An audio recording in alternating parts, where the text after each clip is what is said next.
Long before the medieval visions of eternal damnation took shape in the Christian imagination, long before hell became a theater of endless torment presided over by demons and fire, Persia spoke of something older, something that preceded the moral cosmology of reward and punishment. Ancient Zoroastrian texts describe a lake of fire that appears at the end of all time, but this fire was never conceived as torture. It was not a place where souls screamed for mercy, or where divine wrath manifested as eternal suffering. The Persian lake of fire was made of molten metal, a river of liquid truth flowing across the world at the moment of final restoration. It was a cosmic purifier, a boundary that separated what aligned with reality from what had deviated into distortion. Every soul would pass through it. The righteous would feel it as warmth, as a homecoming into clarity. Those who had lived in opposition to truth would experience it as burning, not because they were being punished, but because their distortion could not survive contact with absolute alignment. This was fire that revealed essence, not fire that destroyed being. It was the moment when all masks fell away, and reality asserted itself with inescapable force. Persia's eschatology was not built on fear of judgment, but on the inevitability of truth.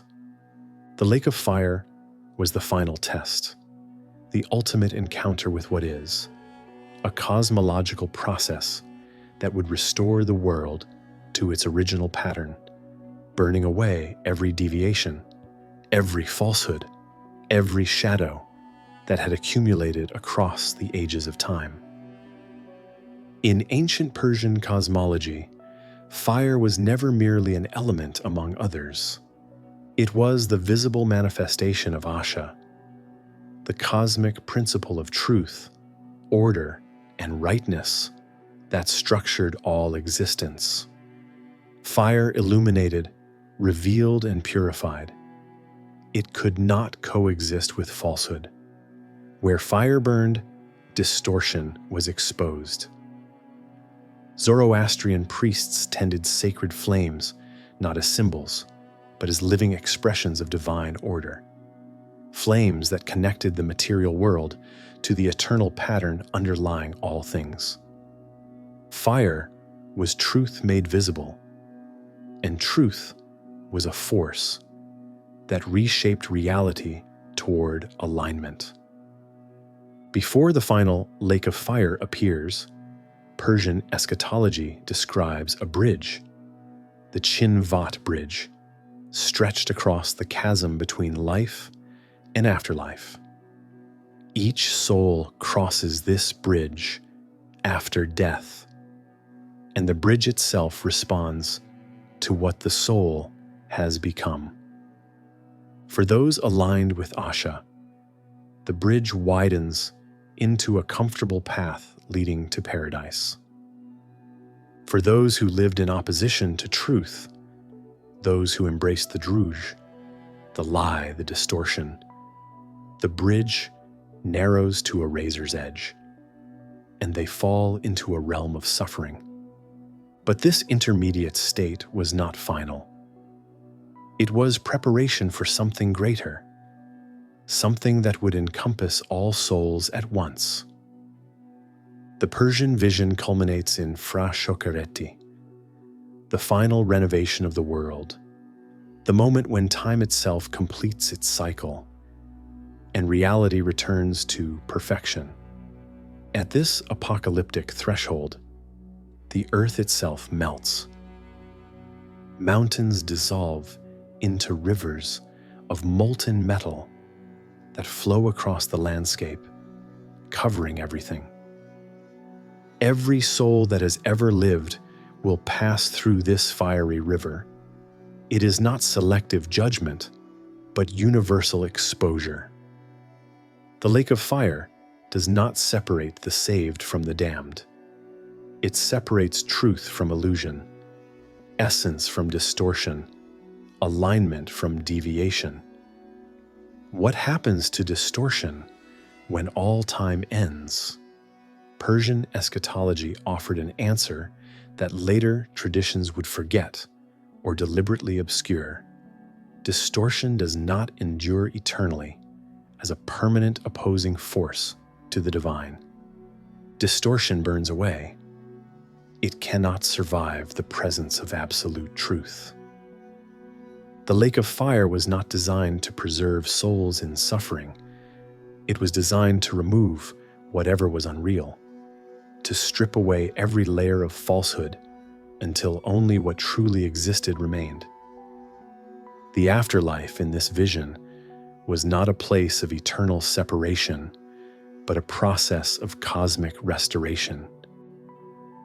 At the end of all ages, when the final battle between Asha and Druj reaches its conclusion, and the last distortions have been confronted, the earth itself begins to transform.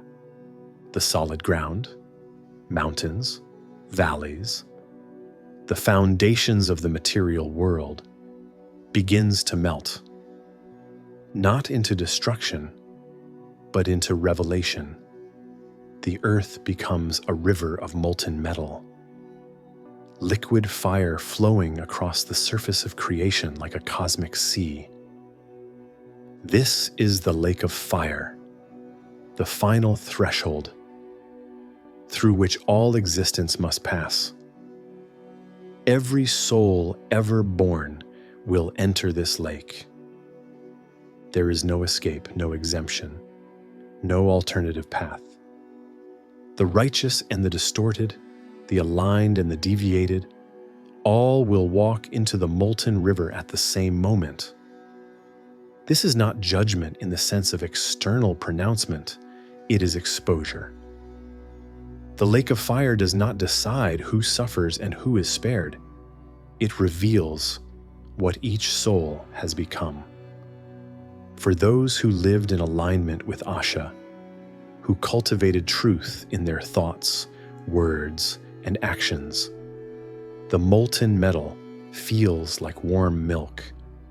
They pass through it effortlessly, experiencing the fire as comfort, as homecoming, as the embrace of reality, welcoming them back into perfect order. The fire does not harm them because there is nothing in them that opposes truth. They are already aligned with what the fire is, an expression of cosmic order made tangible. For those who lived in service to the Druj, who built their existence on distortion, deception, and opposition to truth, the molten metal burns. Not because the fire has changed, but because they have. The same substance that feels like warmth to the aligned feels like agony to the distorted. The fire does not punish. It simply is. And in being what it is, it cannot coexist with what opposes it. Distortion burns away in the presence of absolute clarity. This is not torture for its own sake. It is purification. The fire removes what was never real, the accumulated layers of falsehood, the patterns of thought and action that deviated from truth. What remains after the burning is the essential soul, stripped of every distortion it carried.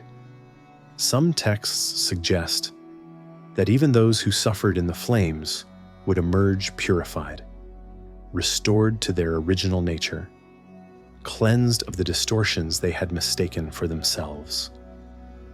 The lake of fire, then, is not a place but a process. It is the moment when reality asserts itself with total authority. Time ends not in destruction but in convergence. All things returning to alignment with Asha, all distortions dissolved, all illusions burned away. The world does not perish in the flames. It is reborn into perfection. into the state it was always meant to inhabit. The lake of fire is the transition between the age of mixture, where truth and falsehood coexisted, and the age of separation, where only truth remains. This is cosmic fire as equalizer, as revealer, as the force that completes creation by removing everything that was never truly part of it. Not eternal punishment, but final restoration. Not hell, but homecoming through purification. On the metaphysical plane, fire represents consciousness itself, not the ordinary awareness that flickers through daily experience, but the absolute clarity that sees through all veils, all distortions, all accumulated illusions. Fire in this sense is the illuminating power of truth, the light of pure knowing that cannot be deceived. When the Persian texts speak of a lake of fire, they are describing the moment when consciousness encounters itself without mediation, when all constructed reality dissolves and only essence remains. This fire is not external punishment, but internal revelation. Distortion, in ancient cosmological terms, was not moral evil in the modern sense. It was deviation from the cosmic pattern. Thoughts, actions, and identities constructed in opposition to the underlying order of existence. The Druge was not merely lying, it was the state of being out of alignment with reality itself. To live in distortion was to build a false self, a constructed identity that had no grounding in truth. The lake of fire, then, becomes the moment when these false constructions meet reality and cannot sustain themselves. They burn because they were never real. Purification in the Persian eschatological vision was not the punishment of the wicked, but the removal of what was never genuinely existent. The fire does not destroy souls. It destroys illusions. It strips away every layer of falsehood until only the true essence remains. This is a hermetic principle. That which is real cannot be destroyed, and that which can be destroyed was never real. The lake of fire, understood metaphysically, is the process by which consciousness recognizes itself, by which the soul encounters its own essence after millennia of identification with what it was not. Hermetic philosophy speaks of the descent of the soul into material existence as a process of forgetting, of accumulating layers of ignorance and false identification. The return journey, the ascent back to the divine, is described as a burning away of these accumulated layers through the light of gnosis, of direct knowing. The Persian lake of fire and the hermetic light of illumination are the same principle expressed in different symbolic languages. Consciousness revealing truth by dissolving everything that opposes it. When Persian texts speak of the end of time, they are not describing the cessation of existence, but the completion of a cosmic cycle. The moment when the experiment of mixture concludes and separation is finalized. Time ends when becoming gives way to being, when process completes in realization. The lake of fire marks this threshold. It is not a future event so much as an inevitable consequence of the nature of reality itself. Truth cannot coexist with falsehood forever. Eventually, alignment must assert itself. The fire is that assertion made manifest. Persia's molten metal river represented the final convergence of all souls with Asha, the cosmic truth that structured existence from the beginning. Fire was not wrath but revelation, not destruction but restoration. The world would pass through this flame and emerge purified, realigned with the eternal pattern it had temporarily deviated from.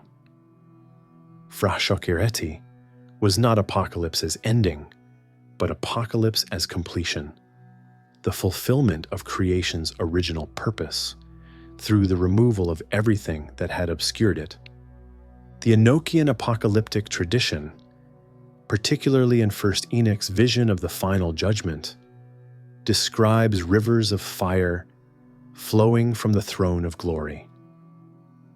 These rivers burn away wickedness and purify creation, but they originate from the same source as divine glory itself. The fire is not separate from God, but an expression of divine presence made unbearably intense for those who cannot align with it. Enoch's vision parallels the Persian understanding: fire as the presence of truth, unmediated and inescapable, burning away everything that cannot stand in its light. Hermetic texts speak of Nous, the cosmic mind, as a fire that burns in all things, a light that illuminates and transforms. The Hermetic process of illumination is described as a fiery ascent, where the soul rises through spheres of purification, shedding layers of material attachment and false identity. The Persian lake of fire and the Hermetic fire of Nous are expressions of the same principle: consciousness purifying itself through direct encounter with truth, burning away all that is not essential, not aligned, not real. What Persia conceived as cosmic restoration became, in later Christian eschatology, eternal punishment. The fire that once revealed essence became the fire that tormented the damned forever. The lake of fire transformed from a purifying process into a place of permanent suffering. This shift represents a fundamental change in cosmological understanding, from a universe that completes itself through purification to a universe divided eternally between saved and condemned. The original Persian vision was lost, replaced by a moral framework that emphasized punishment over restoration. The lake of fire, properly understood, was never a sentence handed down by divine judgment. It was the inevitable consequence of encountering absolute truth. Souls were not sent to the fire as punishment. They entered it as part of the cosmic restoration process. The fire did not exist to torment, but to reveal. What burned was not the soul itself, but the accumulated distortions the soul had identified with. The ancient Persian vision recognized that reality itself would eventually assert its nature with total authority, and whatever could not survive that encounter was never truly real to begin with. This is the hidden cosmological principle beneath the lake of fire. Distortion is not an eternal, opposing force to truth. It is a temporary deviation, a misalignment that can only exist in the absence of absolute clarity. When clarity becomes total, distortion dissolves.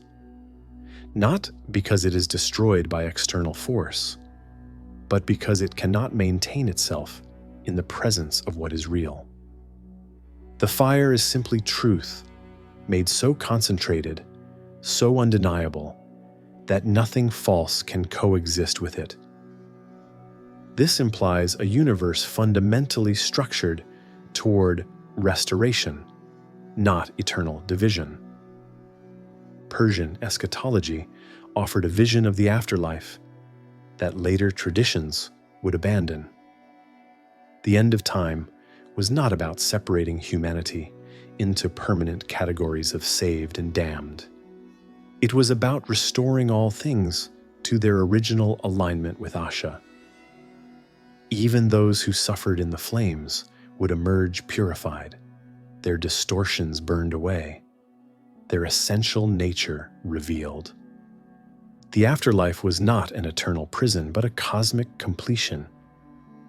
The moment when creation fulfilled its purpose by returning to perfect order. The metaphysical implication hidden in the Persian texts is profound. What truly exists cannot be destroyed. The lake of fire removes only what was never real. The false identities, the distorted patterns, the illusions constructed in opposition to truth. The essential soul, the true self aligned with cosmic order, passes through the fire unharmed.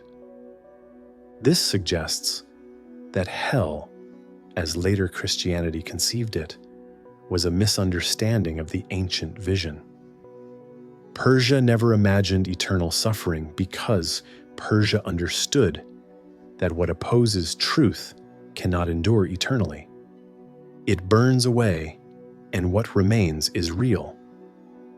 The ancient world, particularly in Persian cosmology, understood the end of time as the moment when the cosmic pattern reasserted itself completely.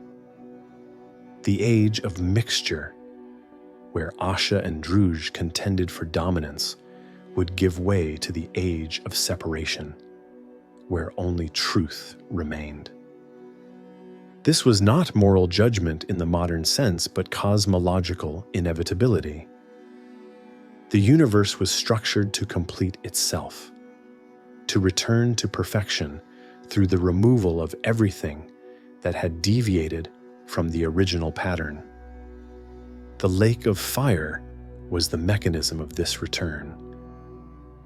The lake of fire stands as Persia's most profound eschatological image, not a place of eternal torment, but a moment of inescapable revelation. The molten metal river flowing across the earth at the end of time represents truth, made so absolute, so concentrated, that nothing can hide from it. Every soul passes through this fire, and in passing through, encounters what it truly is beneath all the layers of constructed identity, all the accumulated distortions, all the patterns of thought and action that aligned with or opposed the cosmic order. For the righteous, this encounter is warmth, recognition, homecoming. For the distorted, it is burning, not because they are being punished, but because the false structures they built around themselves cannot survive contact with absolute clarity. But even this burning serves restoration. The fire does not preserve suffering eternally. It removes what was never real, stripping away illusion until only essence remains. Persia's vision was never one of endless separation between the saved and the damned. It was a vision of cosmic completion, of reality asserting itself with total authority at the end of all ages. The world passes through fire, not to be destroyed, but to be purified, realigned, restored to its original pattern. Time ends not in destruction, but in convergence. All things returning to Asha, all distortions dissolved, all souls emerging on the far shore of the molten river, cleansed of everything that was not truly themselves. The lake of fire is the threshold between the age of mixture and the age of truth, the moment when becoming gives way to being, when process completes in realization, when the cosmic experiment concludes in perfect alignment. Souls encounter the fire and discover, in that encounter, what they always were beneath the accumulated weight of time and distortion. In the end, there is only fire, and what survives the fire was real from the beginning.